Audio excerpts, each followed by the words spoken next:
वही मानसून आने के साथ ही लगातार जारी बारिश से महाराष्ट्र, गुजरात, केरल, आंध्र प्रदेश, राजस्थान सहित देश के विभिन्न हिस्सों में जनजीवन अस्त व्यस्त है। महाराष्ट्र में 1 जून से अब तक 104 लोगों की मौत हो चुकी है।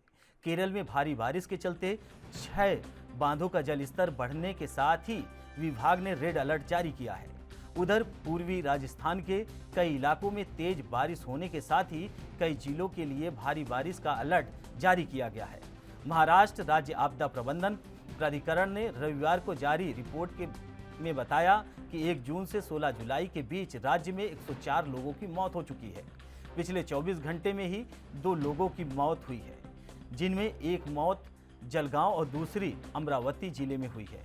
रिपोर्ट में बारिश, आकाशीय बिजली, भूस्खलन और पेड़ गिरने को मौत की वजह बताया जा रहा है। आंकड़ों के मुताबिक राज्य में 2 गांव भारी बारिश से प्रभावित हुए हैं। 3 लोग लापता बताए गए हैं। हालांकि पिछले 24 घंटे में बाढ़ के कारण राज्य में कहीं से भी किसी को निकालने की जरूरत नहीं पड़ी है।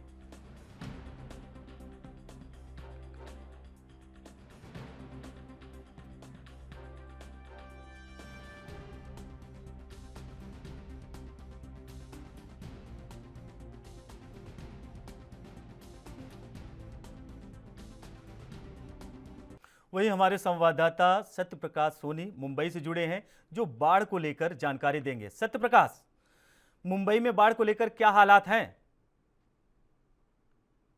जी बिल्कुल, देखिए मुंबई महाराष्ट्र में लगभग 1 जुलाई से ही जोरदार बारिश हो रही है। फिलहाल मुंबई में बारिश तो रुक रुक के हो रही है, लेकिन महाराष्ट्र के जो इलाके हैं वो काफी प्रभावित हुए हैं, जिनमें 1000 से ज्यादा घर प्रभावित हुए हैं, जबकि 2 गांव ज्यादातर प्रभावित हुए हैं।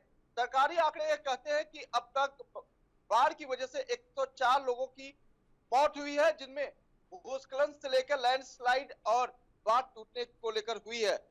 तो तमाम आंकड़े जो है महाराष्ट्र सरकार द्वारा दिए गए हैं और लगातार यह महाराष्ट्र सरकार कह रही है कि एनडीआरएफ, एसडीआरएफ के अलावा मुंबई महानगर पालिका और सिटी पुलिस को भी अलर्ट किया गया है। हालांकि सभी जिले के कलेक्टर को भी आदेश किया गया है कि किसी भी आपदा स्थिति से निपटने के लिए आदेश का इंतजार न करे, वह तुरंत इस पर काम करे। लेकिन जिस तरह से मुंबई और महाराष्ट्र में लगातार जोरदार बारिश हुई है, यह बारिश ने न सिर्फ मुंबई करों के लिए बल्कि महाराष्ट्र के तमाम गांवों को जलमय कर दिया है। वहीं सरकार की तरफ से सुरक्षा व्यवस्था को लेकर क्या इंतजाम किए गए हैं सत्य प्रकाश?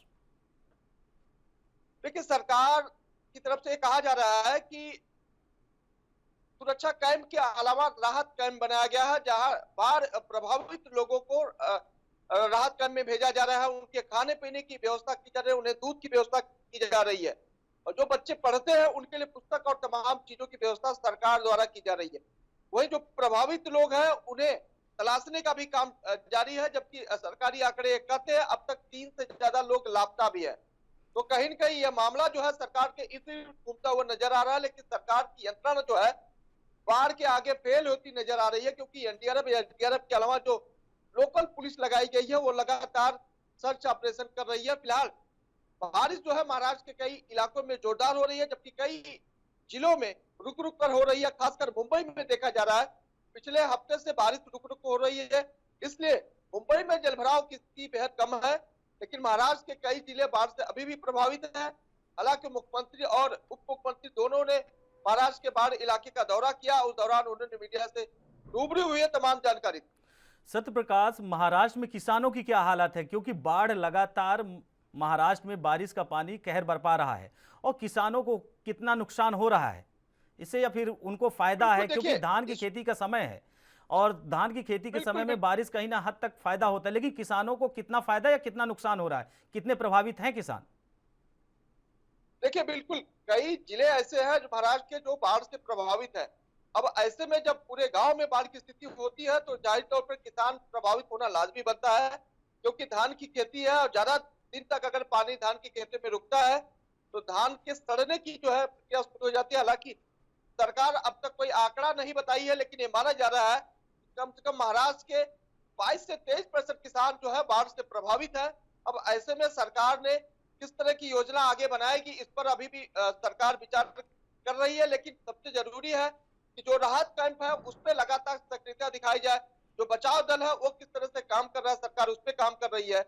जो लोग अभी भी फंसे हुए हैं उन्हें राहत देने के लिए सरकार कर रही है। जबकि किसानों के तरफ से सरकार ने पहले भी कहा और अभी भी कहा है कि किसान की समस्या सरकार की प्राथमिकता पर होगी। फिलहाल सरकार इस पूरे मामले में अमल करने की बात कर रही है। सत्यप्रकाश, आपका बहुत बहुत धन्यवाद। आप हमारे साथ जुड़े और बाढ़ को लेकर आपने जानकारी दी। वहीं गुजरात समेत देश के तमाम राज्यों में बाढ़ के कहर बरप रहा है। वहीं महाराष्ट्र में भी बारिश को लेकर हाई अलर्ट जारी किया हुआ है। वहां पर किसान समेत जो लोग गांव के दूर दराज नदी किनारे में बसे हुए हैं उनको दिक्कतों का सामना करना पड़ रहा है, जिन्हें लेकर प्रशासन लगातार कदम उठा रहा है और सुरक्षा व्यवस्था भी उन्हें मुहैया करा रहा है।